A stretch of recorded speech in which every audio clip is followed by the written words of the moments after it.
Bienvenue sur Monaco Info, voici les titres qui seront développés dans votre journal. En ouverture, nous parlerons efficacité énergétique avec le chaud-froid urbain. Nous nous rendrons au Fort Antoine pour y découvrir la dernière pièce, la fratrie. Et enfin, nous terminerons avec du sport et du rugby plus précisément. Nous vous parlons régulièrement d'efficacité énergétique. Un livre blanc sur la transition énergétique a même vu le jour il y a quelques mois. Une équipe de Monaco Info s'est penchée sur le CFU, chaud-froid urbain. Alors comment cela fonctionne-t-il? Élément de réponse avec Sandrine Nègre. Le chauffage urbain évite chaque année le rejet de 6000 tonnes de CO2 dans l'atmosphère. Autant dire donc qu'il s'agit d'un dispositif efficace pour notre planète, mais aussi innovant. Il faut se tourner vers Fontvieille pour mieux comprendre comment ce chaud et le froid urbain alimentent le réseau et les immeubles du quartier. Le dispositif de trigénération récupère la chaleur des déchets. L'origine de cette centrale, c'est la valorisation de l'énergie qui vient du centre de valorisation des déchets, en l'occurrence l'usine d'incinération. Donc elle a été construite en 1983, on l'a prise en concession en 1987. Le but, donc, c'est de produire de chaleur et du froid à destination des immeubles de Fontvieille et maintenant donc, des nouveaux immeubles qui sont sur les délaissés SNCF. Donc énergie qui va être utilisée pour faire de la climatisation, parfois du refroidissement de processus industriels, du chauffage et de l'eau chaude sanitaire principalement. Donc on distribue des immeubles comme le stade de Fontvieille, comme le centre commercial de Carrefour, comme l'héliport, comme des centres commerciaux divers, des hôtels également. J'en profite pour dire qu'ici, nous effectuons donc de la trigénération. Trigénération, c'est production simultanée d'électricité, électricité qui est faite directement dans le centre de valorisation des déchets, chaleur qui est faite ici et froid qui est fait ici à partir de ces unités que l'on a derrière. Un peu plus loin, nous nous rapprochons de la mer. Sous l'héliport a été installée une station de pompage complète. Elle pompe 100 000 m3 d'eau par an au large de Monaco. L'énergie thermique de la mer contribue ainsi à climatiser les habitations raccordées au réseau, soit 2200. Ici, sur la partie évaporateur, c'est l'eau froide qu'on produit et qui est ensuite, ici à 4,3 degrés, et qui est ensuite distribuée sur les réseaux de froid. Donc après, on a des vues qui permettent de voir... sur la station de pompage de mer, on a une ligne d'échange qui est en fonctionnement. Donc on aspire de l'eau de mer, on passe à travers l'échangeur et on la rejette à 18 degrés. C'est une installation de type industriel. Nous allons pomper l'eau de mer donc jusqu'à 800 mètres en mer, on le verra tout à l'heure. Pourquoi? Parce qu'à cette profondeur, à cette distance et à une profondeur de 110 mètres, on retrouve de l'eau qui est à 14-15 degrés toute l'année et donc qui peut être utilisée pleinement. Alors que si elle est pompée par exemple dans des ports ou à proximité du rivage, l'été elle serait à 28-29 degrés et difficilement donc utilisable. Cette eau de mer après, on récupère l'énergie à travers des échangeurs au niveau de l'héliport et puis à travers d'une boucle de transfert qui chemine dans tout Fontvieille, dans des tubes en diamètre 600 à peu près. Sous les chaussées. Sous les chaussées. Donc nous arrivons ici dans la centrale et donc cette énergie permet soit de refroidir les unités de production comme j'ai derrière, soit, si un jour nous n'avons pas suffisamment d'énergie vapeur qui vient du centre de valorisation des déchets, on pourra faire fonctionner notre thermofrigopompe en pompe à chaleur et donc utiliser ce potentiel thermique de l'eau marine. Et l'usage combiné de la station de pompage et de la chaleur récupérée du centre de valorisation des déchets permet de fournir plus de 90% du chauffage et plus de 30% de la climatisation nécessaire à Fontvieille. Nous reviendrons plus en détail sur la centrale de chaud et de froid urbain dans votre magazine lié à l'environnement, la ligne verte. La programmation de la 47e édition du Fort Antoine se poursuit avec à l'affiche ce lundi soir la fratrie de Marc-Antoine Cyr, une tragédie qui se penche surtout sur l'enfance. Dominique Poulain vous en dit plus. La scène se déroule en plein hiver et la pièce commence par la chute d'un père de famille dans la neige alors qu'il déblayait cette neige au cours d'une tempête. Il se retrouve à l'hôpital entre la vie et la mort. Son épouse veille sur lui. À l'intérieur de la maison, 4 frères doivent donc apprendre à vivre seuls. Parmi eux, Léo, qui pense être à l'origine de la chute de son père. Le troisième frère, alors, il y a Arthur le plus grand, Jules celui qui est assez sérieux, Léo.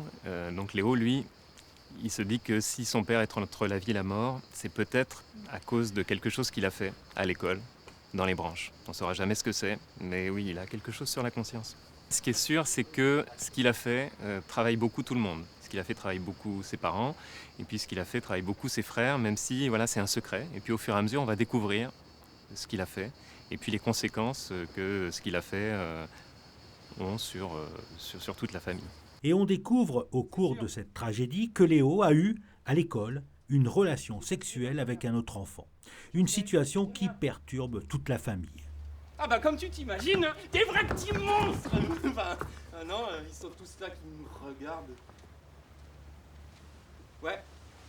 C'est une pièce sur la différence en fait aussi, hein. C'est une pièce sur comment dans une fratrie finalement on est tous des individus comme des continents qui s'éloigneraient les uns des autres. Comment on est tous, oui c'est ça, différents. Comme toutes les fratries en fait, il y a des secrets, il y a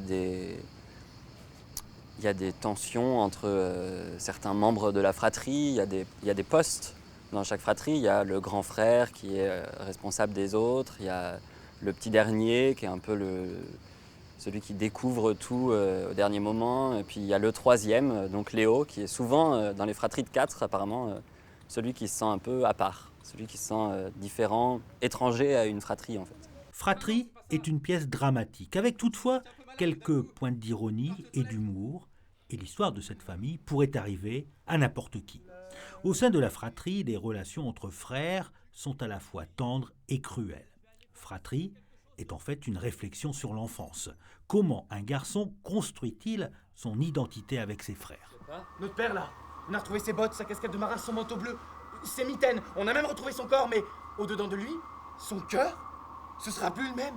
On va changer de père. On pourrait dire que le plus petit, c'est un peu celui qui vit les choses de plus loin, puisque finalement c'est le plus naïf, donc il aborde les choses avec plus de légèreté. Mais en fait, sur le long terme, c'est peut-être celui qui est le plus percuté par les événements. Mais ça met un peu plus de temps, les chemins sont un peu plus longs chez Thibaut. Par contre, il a des chemins courts chez lui, c'est manger, survivre, être très attaché à ses frangins, s'organiser, voilà. Mais en revanche, il se pose beaucoup de questions sur beaucoup de choses. Et ce premier événement, qui est donc cette mort du père, enfin cet accident du père, pour lui est complètement ravageuse, voilà. Donc il s'accroche à ses frangins, à sa fratrie pour pouvoir survivre. C'est une question de survie, hein. Maman s'inquiète trop. Elle dit toujours que ça lui fait comme un coup au cœur. Puis elle se tient le cœur à pleine main. Mais elle n'a pas reçu de coup pour vrai. Puis elle tombe pas comme ça dans la neige. C'est un accident. Le caillou tombé dans le cœur. Un hasard. Papa se serait trop inquiété d'un coup. Mais il se serait inquiété de quoi? Thibaut, ton assiette. Léo, sors de la lune. C'est la faute à qui si papa s'inquiète? Léo, c'est qui ton amour préféré? Dans le cœur, il y a du sang qui coule. Comme un ruisseau. C'est qui ton meilleur amour, Léo? C'est l'aîné qui prend en charge ce que le père ne fait pas. Hein. La pièce joue avec l'absence du père qui est parti, donc on joue avec ça, c'est-à-dire qu'on se débat avec le problème. Enfin, il semble y avoir un problème, donc on essaie de découdre ce problème et puis on voit comment on se découvre aussi les uns les autres, parce que finalement c'est cet événement qui fait qu'on va se rencontrer un peu plus. J'essaie d'abord de le protéger. Et ensuite, j'essaie de voir comment on pourrait éventuellement réparer les choses ou améliorer la situation. Enfin voilà, une espèce de responsabilité un peu paternelle, avec lui en particulier, et avec les deux autres aussi. Je pense sauve-moi, je dis c'est pas. Encore faim? Je dis oui, non, je dis du dessert. Tu penses à rien, Léo? Léo, il est dans la lune. Mais en dedans, ça dit si tu savais, Arthur. Tu penses à rien, Léo? Je voudrais mourir dans la neige à chaque fois que tu me regardes comme ça. C'est drôle, moi je pense à plein d'affaires. Tout le temps la même salade. Tout le temps de la neige. Et dans le reste de votre actualité, en bref cette fois-ci. Métagalerie présente sa dernière exposition à découvrir jusqu'au 31 août prochain. Dans une atmosphère décontractée, Art in the Fast Lane présente une large sélection de sculptures sur l'art et la passion de rouler à moto.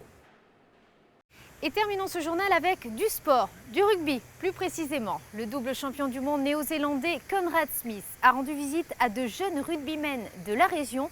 Ces derniers ont suivi un stage d'une semaine en principauté. Un reportage de Dominique Poulain. Cet homme qui arrive à la résidence Quai des Princes est Conrad Smith. Et quand on sait qu'il est considéré comme le meilleur centre de la planète, ça vous classe tout de suite le bonhomme. Ce jour-là, il vient à la rencontre de jeunes joueurs de rugby licenciés à la Fédération française de rugby qui lui réserve un accueil chaleureux. Conrad Smith est la plaque tournante des All Blacks, le patron des lignes arrières. Double champion du monde avec la Nouvelle-Zélande en 2011 et 2015. Depuis 2 saisons, il évolue dans le top 14 à Pau. Cette rencontre avec les jeunes est un retour aux sources pour cet international aux 94 sélections qui a commencé le rugby dès le plus jeune âge. Je pense que j'étais 600, mais aussi j'ai joué le foot pendant 3 ans, mais j'adore le rugby très jeune avec mon frère chez nous, ouais. Avec mon père, c'est habitude en Nouvelle-Zélande. Cette rencontre est aussi une belle surprise pour ces jeunes rugbymen admiratifs. Ils peuvent côtoyer pour de vrai un champion du monde. C'est un rêve, c'est impressionnant, on les voit à la télé et maintenant on le voit en vrai, c'est impressionnant. Tu le connaissais avant ?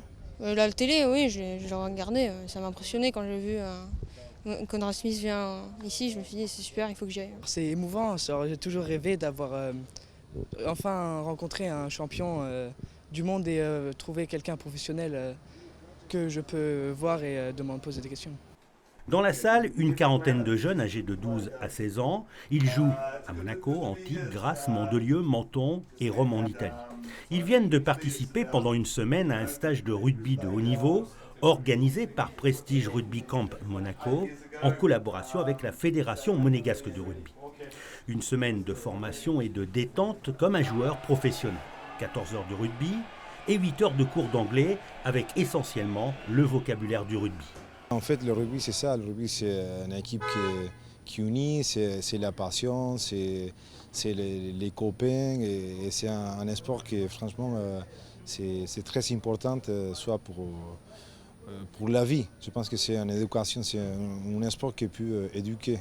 On essaie de développer le rugby ici à Monaco, que tous les jeunes joueurs qui s'essayent de se rapprocher du rugby, en regardant, on va essayer de montrer qu'on était avec des super joueurs, que tout le monde était content ici et qu'on a appris surtout à vivre ensemble, à partager des bons moments et en pratiquant du rugby.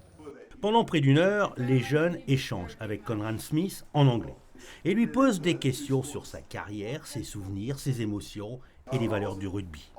Je lui ai demandé quel était son meilleur ami chez les All Blacks. Et il t'a répondu ? Nounou. Je lui ai posé ce